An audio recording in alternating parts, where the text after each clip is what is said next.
Қазақстанда мәйітті пакетке орап, қоқысқа тастаған. Сәлеметсіз бе, қымбатты көрермен, арнамызға қош келдіңіз.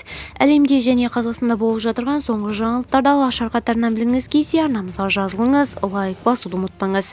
Мәйітті пакетке орап, қоқысқа тастаған Шымкентте 26 жастағы келіншекті азаптап өлтірген оқушыға қатысты сот басталды.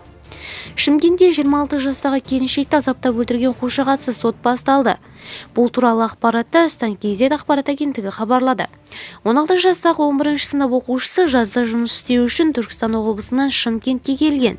Жеке үйде жөндеу жұмыстарын істеп жүрген ол қайғылы оқиға болатын күні сол жерде жалғыз қалған. Ол құрылыс болып жатқан үйде тазалаушы шақырған.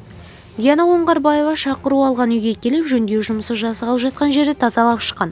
Осыдан соң 15 мың теңге еңбекақысын сұрағанда айыпталушы пышақ сұққан дейді. Желкесі, кеңірдегі бүйрік тұсы мен алақанынан келген есепсіз жарақаттан 26 жастағы келіншек жан тапсырды. Артынша 16 жастағы оқушы мәйітпен жыныстық қатынасқа түскен дейді прокурор. Сонымен кәмелетке толмаған сотталушы өлген адамның мәйітін қорлап, өзінің іс-әрекетін Қазақстан Республикасы Құқықтық кодексінің 314 бабы 1 бөлігінде көрсетілген қылмыстық қасақана жасаған. Кәмелетке толмаған сотталушы өзінің қылмыстық әрекеті әрінде жалғастырады. Жәбірленуші Оңғарбаеваның шалбарының оң қалтасынан Samsung ұялы телефонын иемденген. Жасаған қылмыстық іс-әрекетін жасыру мақсатында мәйітін қара түсті полиэтилен пакетке орап, тұрғын үй ауласында тұрған құрылыс арбасына салып, қоқыс жәшігінің жанына апарып тастаған деп мәлімдеді мемлекеттік айыптаушы Нұржігіт Ерментай.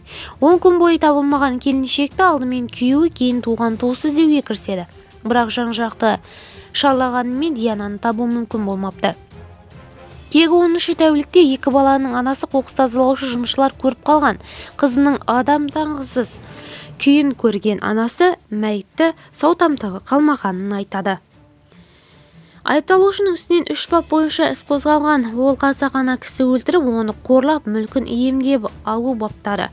16 жастағы үйінде 5 баланың ортаншысы екен. Қазір ол 11 сынып оқуы керек еді. Видеомыз кеңінен таралу үшін лайк басыңыз, жақындарыңызға таратуды ұмытпаңыз.